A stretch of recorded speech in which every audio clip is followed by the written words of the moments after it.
and it's 6 o'clock, and I'll call to order the Planning Commission. Roll call. Gorham. Here. Grasula. Here. Peterson. Here. Powell. Erickson. Here. Norwood. Here. And Pledge of Allegiance.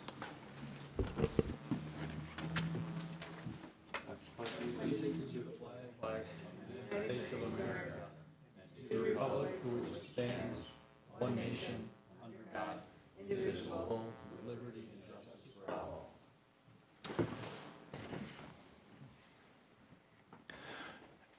And then regarding item 4, approval of the agenda, I would recommend for a motion to exchange 7 and 8, item 7 and 8, basically putting new business ahead of unfinished business. I'd make that motion with that change. Second. All right. And before any discussion, seeing none, all those in favor? Aye. Aye. Opposed, same sign. And motion carries. And on to approval of the agenda. Or wait, does that count as approval of the agenda? Just to clarify. Okay, it does. Public forum. Sorry, clarifying. Looking for a motion to approve the minutes from July 16th. Move to approve. Second. I'll go with second with Gorham. And all those in favor? Aye. Opposed, same sign. And motion carries. Item 6, public forum. At 6:01, I'll open the public forum for the Brainerd Planning Commission. And if anybody would like to come forward to speak at this time for the public forum for items that are not on the agenda. And a second call for anybody wanting to speak. And Max, anyone online? All right. And I'll close the public forum at 6:02. And moving on to 8A, new business. Thank you, Mr. Chair. So Alan and Nancy Alberson have submitted a variance request for the construction of a 12-foot by 18-foot garden shed in the front yard. This property is located in the Garden Living Zoning District and is a riparian lot located along the Mississippi River. Detached accessory structures are required to be placed behind the principal structure in the Garden Living District. The property owners are currently in the process of constructing a new single-family home along the Mississippi River on this property. According to section 530.09 of the city code, structures are required to be placed 150 feet from the ordinary high water line of the Mississippi River. The principal structure is located 150 feet from the Mississippi River, which is consistent with most riparian construction projects. The location of the house and the Mississippi River do not allow for the placement of the accessory structure in the rear yard as depicted in the site plan. The construction of this accessory structure will not alter the essential character of the locality, as the proposed materials will be consistent with the primary structure. Also, there's vacant lots next to it, to the west of it. Other thing to note that other properties along this section of the Mississippi River do not have rear yard accessory structures as depicted in the Crow Wing County GIS map. It did appear one of them may have an accessory structure located essentially in the front yard, as the applicants are proposing. The practical difficulties related to the location of the Mississippi River and shoreline requirements are not due to economic considerations. And with that, staff recommends approval of this variance request as proposed, and I can answer any questions. Any questions of staff? Mr. Chair, Yes. is there any possibility it could be on the side lot, or is there side lots impossible to be on the sides of the house? Is that possible? Looking at some of the setbacks there, I think there'd be difficulty locating on the side of the structure there. Thank you. Yes. Just looking at the map, it looks like this is at the end of the road. Yep, that's correct. So it's located, I guess, to the extent of where your typical building structures could be for primary structures. So it's not any closer than what a primary house could be. So it's, yeah, not really any closer than what that front yard setback is, but then would be technically in the front yard. Thank you. Any further questions of staff? Otherwise, I'll open the public hearing for garden shed in the front yard for PID 410206669. And if the applicant would like to come forward and speak to the application, you can do at this time, or if anybody else would like to speak in favor or against the item.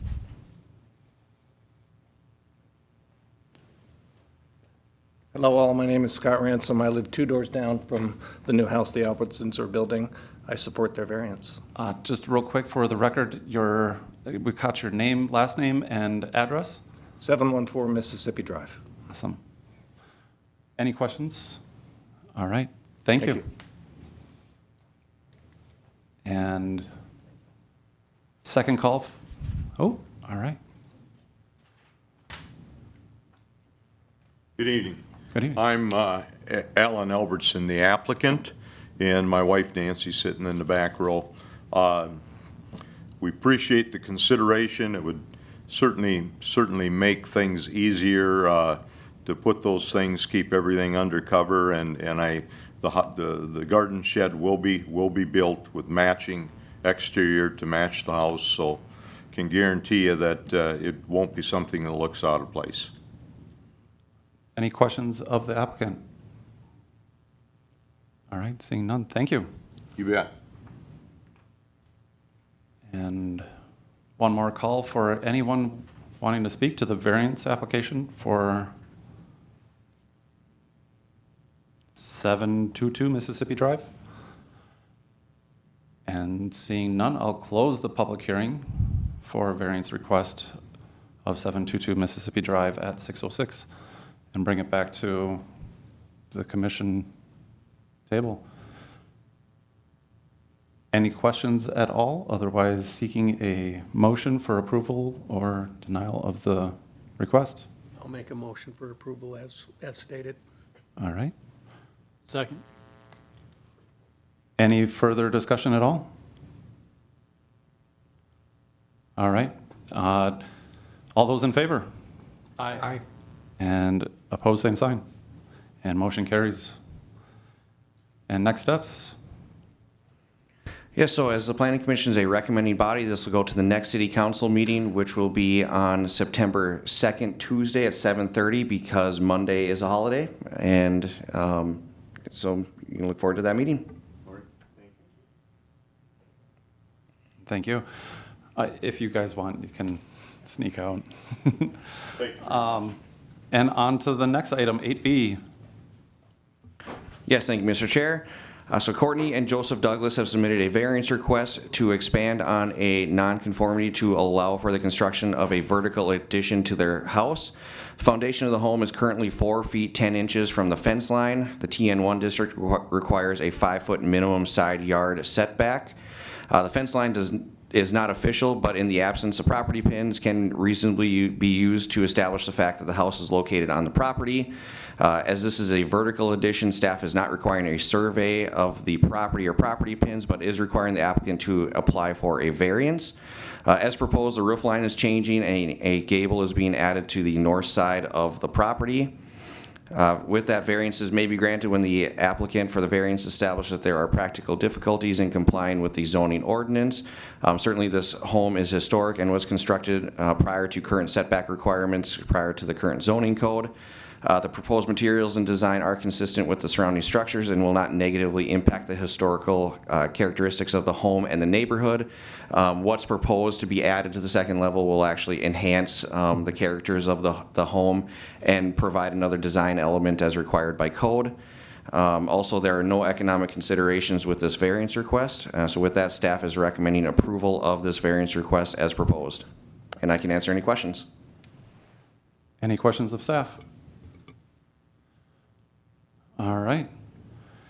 And hearing no questions, I'll open the public hearing for 703 North 7th Street, PID 412407727. And if the applicant wants to speak as to the request, and just your name and address. Yeah, good evening, everyone. So my name is Joe Douglas. I reside at 703 North 7th Street.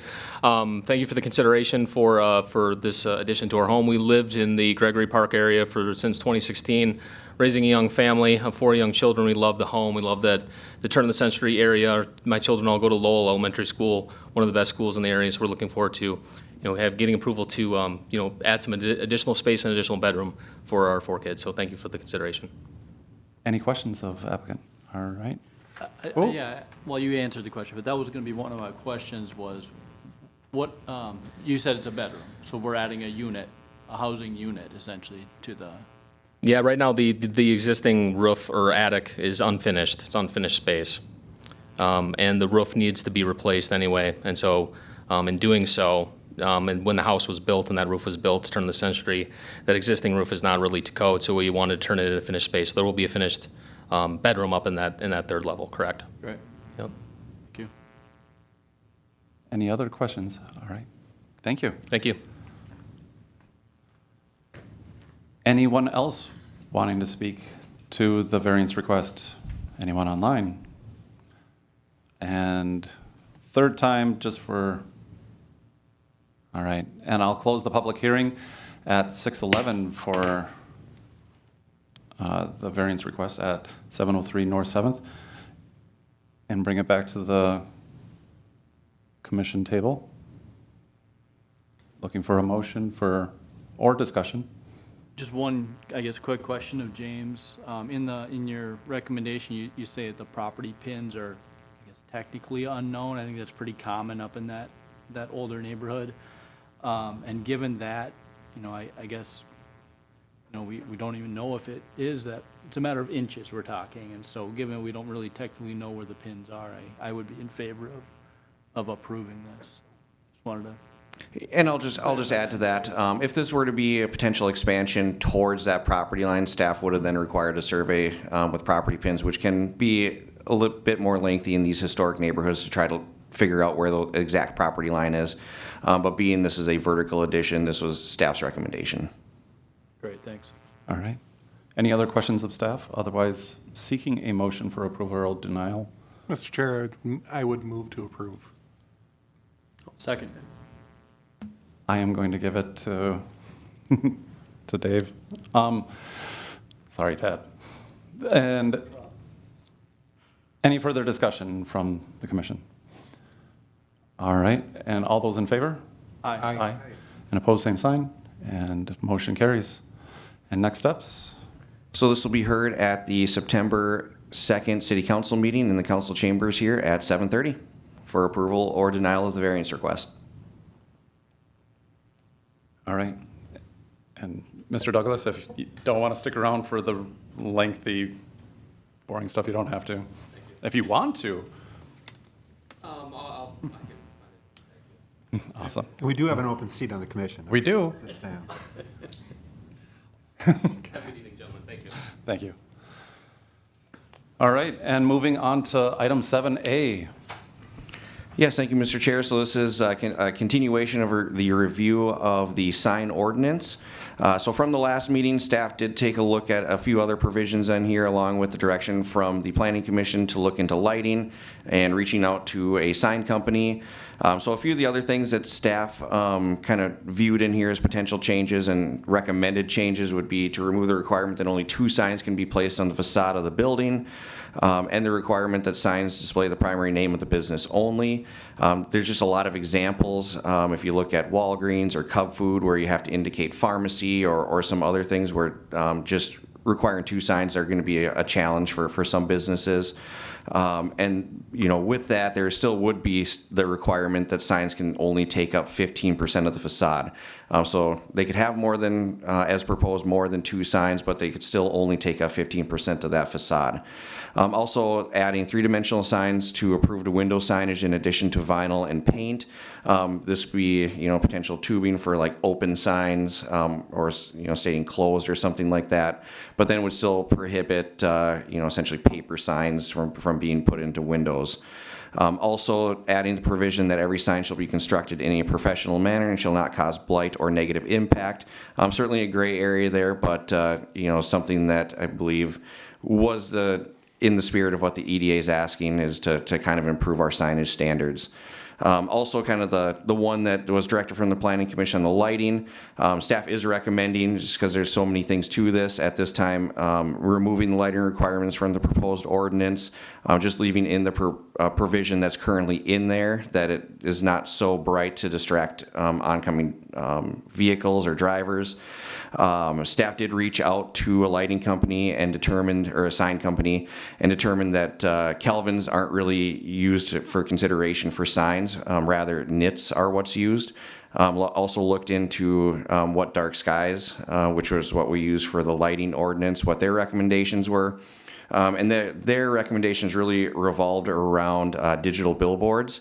The sign company did indicate too that seems to be kind of one of the big things that a lot of communities will at times try to regulate, especially trying to dim it down. It does have to be brighter during the daytime to be able to see it, but then also dim it down at night. So if the commission would like to add a lighting component from staff, one of the municipalities that I did research had a provision in there that said signs using an LED light emitting diode source shall not exceed a luminescence level of 500 candela per square meter, which is nits, between sunset and sunrise, and shall not exceed that level of 5,000 per square meter between sunrise and sunset. With that, I can answer any questions. Any questions of staff? Yes, Mr. Erickson. James, do we have the ability or capability to measure these metrics? So the fifth one that you see in there, that would be the difficult one, not exceeding the 0.3 foot candles from the sign. There we would not have the capabilities to measure something like this. The ordinance or the provision that I had just explained there is something that could be done kind of on the front end. When you're looking at these digital billboards, usually they're not cheap units, and same with any type of lighting fixture. They have things that if things aren't being activated or they have motion sensors, it can kick down in lighting and then move up. I think this is probably a requirement that ahead of it could easily be added to any type of a digital billboard. So it's not something staff would have to go out and measure afterwards. Obviously it may be difficult, in hindsight to see that, what is that light standard after it's installed, but at least we'd have this requirement ahead of time. They'd be aware that they'd have to follow this. Thank you, that's helpful.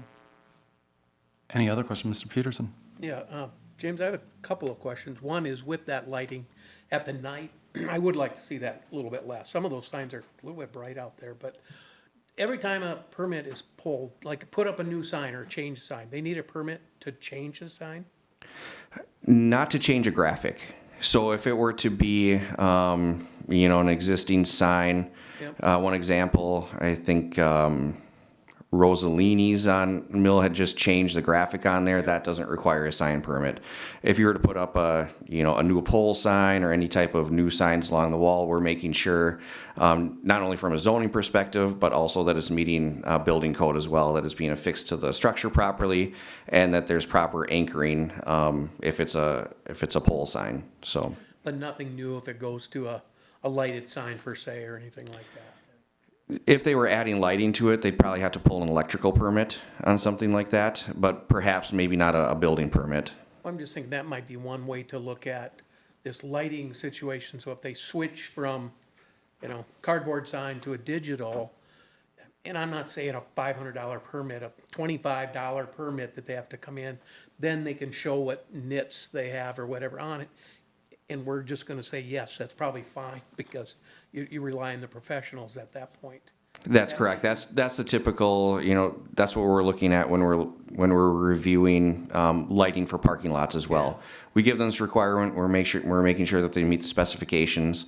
It's hard to try to measure something afterwards. Certainly, if something's extremely bright, we may question that, but we do that on the front end on the design of the light, or in this instance be the sign. Okay. And then the other follow-up with that, you said 15% of their facade can be signed, but does that include like a freestanding sign? That does not. That would just be the wall sign. Can that be any size imaginable, or? So freestanding signs, there's a couple zoning districts here that we've proposed. Currently, I believe it's the Commercial Corridor District, as well as the general commercial are allowed 100 square foot pylon sign. And if they have, say that's 100, say it's 100-foot frontage or a 50-foot frontage, they're allowed that. If they say they have 150 foot frontage, they're allowed 150 square foot, essentially pylon sign, up to 300 square feet. And then if they have additional, they're allowed more signs, 300 square foot signs, but they can't really exceed that signage maximum without a variance request. So that's how that works in this proposed ordinance, where I guess I'm also proposing that the general industrial district would also be allowed to have those same types of requirements. So like Caterpillar, where they have acreages out there, couldn't put a 40,000 square foot sign up? Could not. I actually have a question if you're, Yeah. regarding that, so the variance request for a zone or if it's not included currently within the listed zones, if a business were looking to do that, how laborious, how much of an impact, financial impact would we be looking at it? Are we talking thousands of dollars, hundreds of dollars, kind of a situation? If they wanted to have a larger pylon sign? Yeah, if they wanted to add a pylon sign. I'm thinking, because is Makers and Employers in the listed ones currently? That's not as proposed. Those are typically smaller properties than what our general industrial district properties are. So as currently proposed, that part's left out. They're still allowed to have that 100 square foot sign, but not larger. Certainly variance requests could be used for a large property.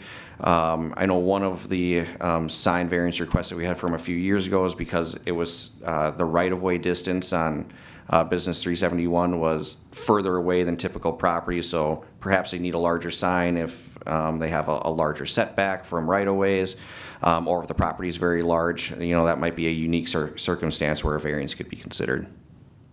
And it's usually not cost prohibitive is more the point that I'm trying to make sure that. Yep, it's just going through that variance It's just the process. process. Okay. Any other questions of staff?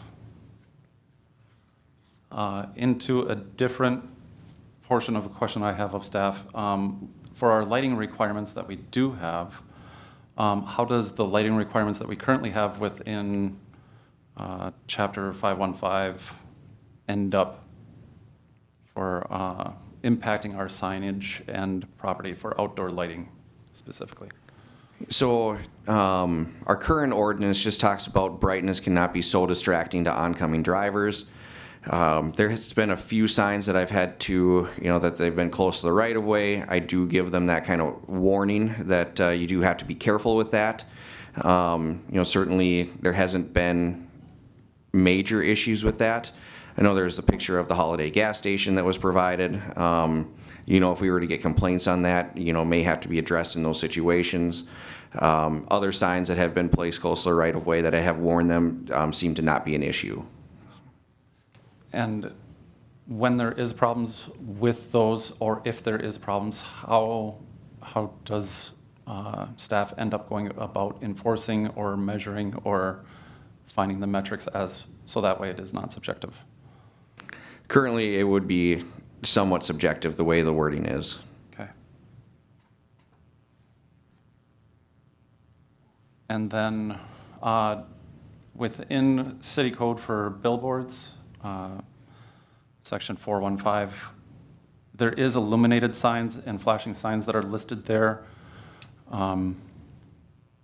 Does this create duplicity or duality within some of those things? I don't see digital boards being listed when I go through that as of yet.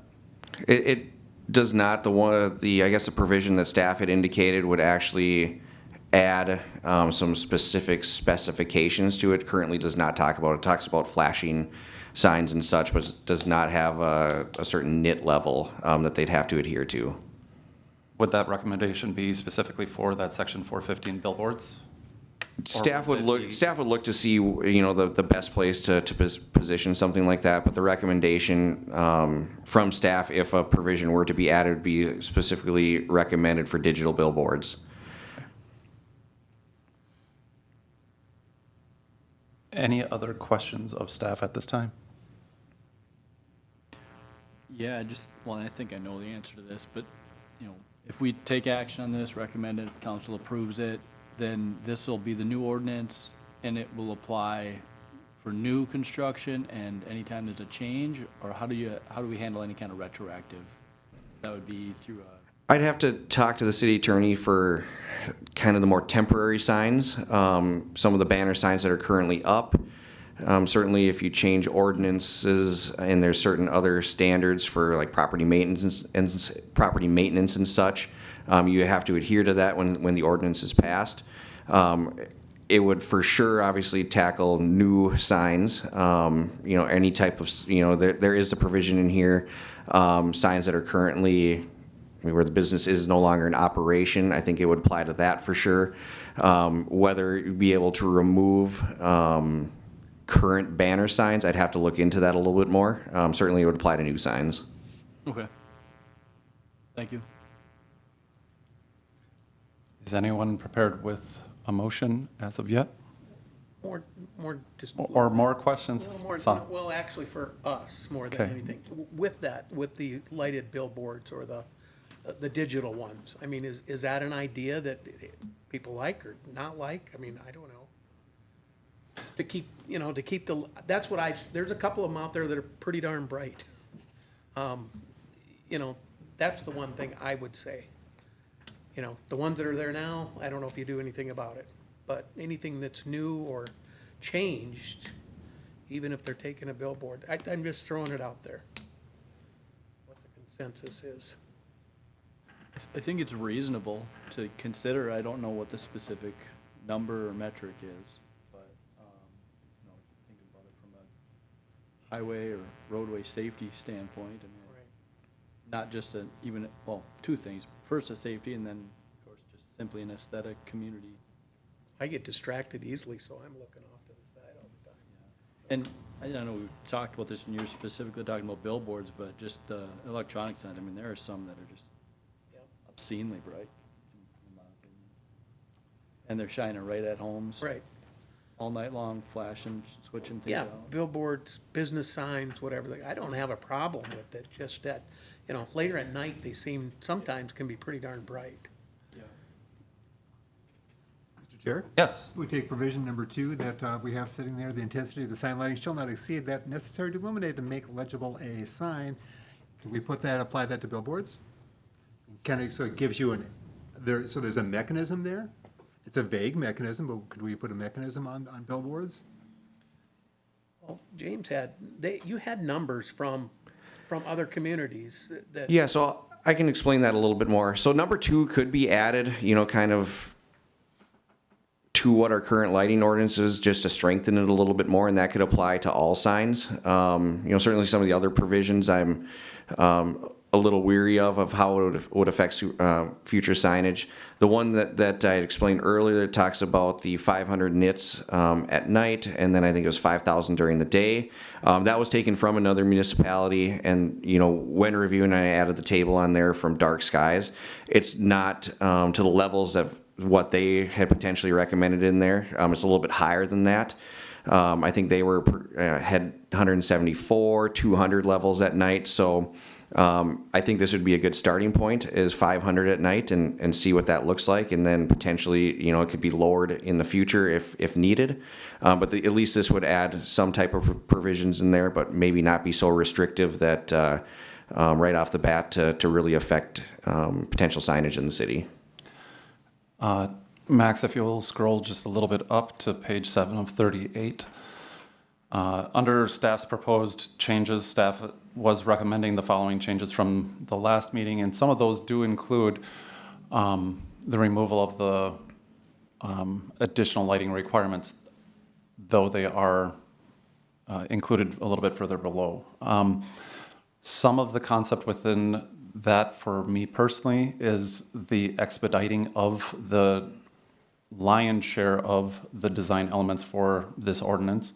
And as to address some of those lighting concerns and items, facilitate those either through future changes to this proposed before or after we have implemented the lion's share of it, and or changes to other ordinances and zoning codes, such as billboards and outdoor lighting, as to how they address that specific issue.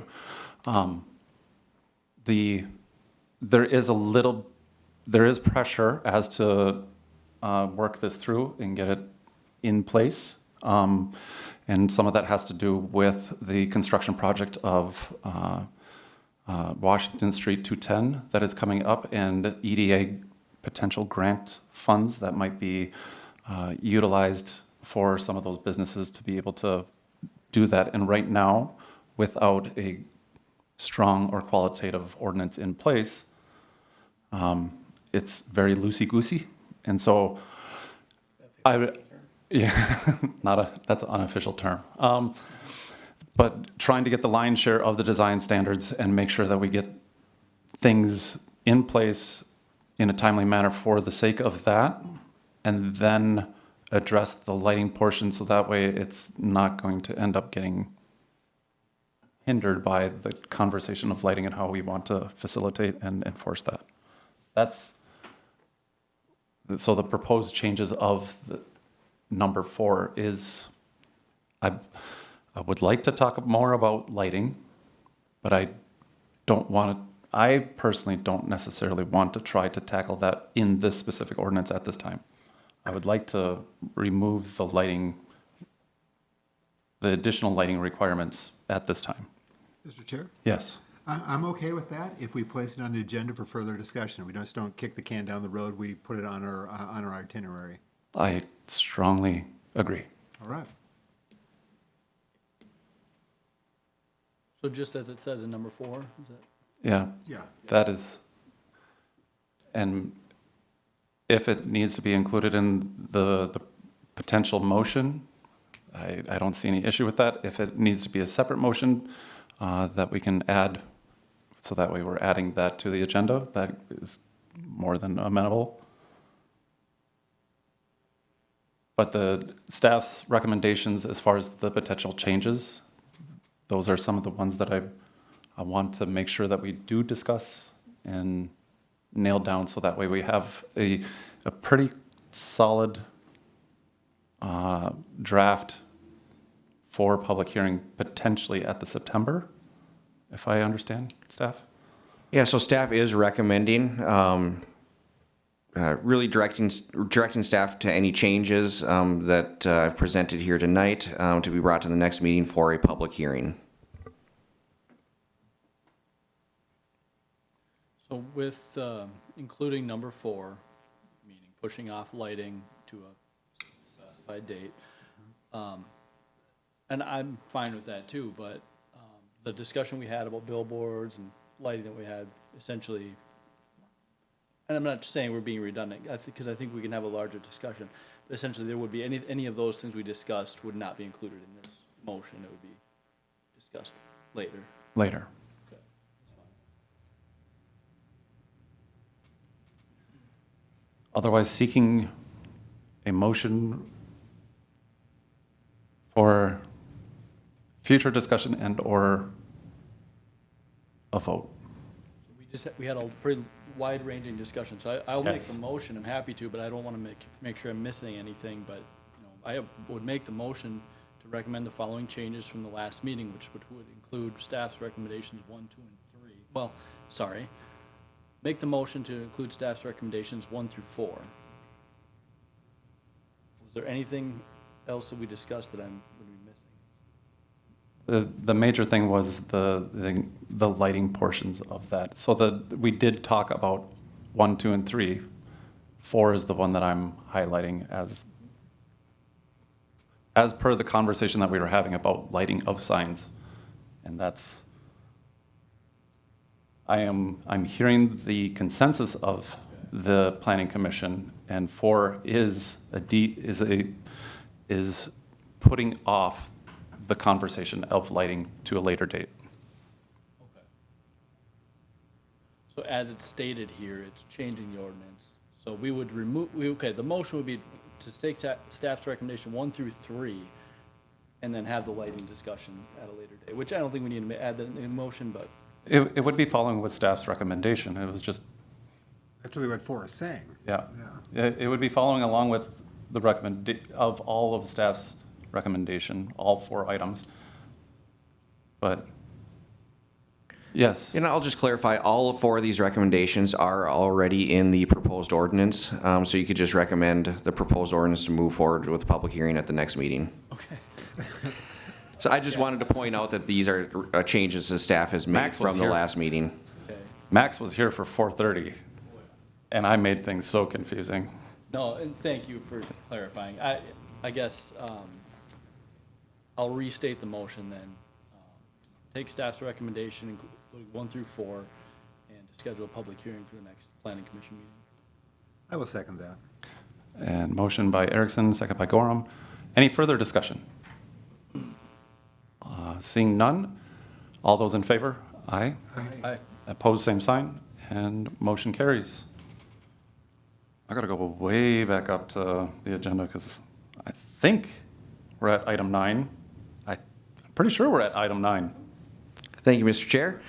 So yeah, I just wanted to update the other ordinance that we're currently working on as directed by the Minnesota DNR. We do need to update our shoreline ordinance based on some of our zoning code changes from a few years ago, as well as hasn't been updated, I think, 20 plus years. So staff has completed that draft ordinance and has sent it for a preliminary review from the Minnesota DNR, as well as our city attorney to make sure that we're meeting state statute requirements. I did refer quite significantly to Crow Wing County's shoreland ordinance that was updated, I think, within the last probably 5 to 10 years, and was strongly recommended as well from the Minnesota DNR. That is a good ordinance. There's some, obviously it's county property versus municipality, so there are some differences that we have to consider just based on our types of zoning districts. So staff made some adjustments there. But again, that'll be brought most likely at the next meeting for kind of an initial review from the Planning Commission, and then we'd probably bring it back one more time for review to the DNR as well. So I just wanted to update, that's what we're working on next. And then probably the October meeting, we'll bring the itinerary back to kind of figure out what we're working on next. Staff is going to start working on probably an RFP for the Planning Commission to review for updating the comprehensive plan. And that's something that we have in the budget for this year, so that's something we'll be working on as well. And we'll go from there. Any questions of staff? I have just one question. On the subject of cannabis dispensaries, have there been applications coming in? Has anybody applied for the license? Where are we with? There is. So we have allowed 2 registrations within our city that are applicable to either straight retail cannabis dispensaries, macro businesses with a retail endorsement, and micro businesses with retail endorsement. The micro businesses were the ones that were released first from the state, so we have had 2 applications for that meet the requirements. They're not within 300 feet of a specific area, so there's no conditional use permit requirement at this time for them, but we have fulfilled our 2 registrations at this time. Thank you. Any other questions of staff? So I might have one. I do have one. So September, we'll likely have a public hearing for the signed ordinance. October, likely we'll have a public hearing for the Shoreland District or Shoreland. Or one more review session for it, Or one depending on comments from the DNR or comments from the Planning Commission. Either way, we'll have it completed by the end of year. That's correct. Okay. And then also working on itinerary, including the lighting portion of signs. On to commission member reports. I'll start down at the left. Nothing further, thanks. All right. I have nothing. And Commissioner Gorham. This is a quick question to James. Do we have any applicants for the open spot on the Planning Commission? Has anybody stepped forward? Is anybody talking about it? I don't believe so. I've not been made aware. Okay, thank you. And Commissioner Peterson. I have nothing. And I don't have anything other than recruit. Seeking a motion for item 11, adjournment. So move. You got it. Ooh, I finally snuck one in here. You got it. I'll second it. And all those in favor? Aye. All right. What if I oppose that one? Everybody's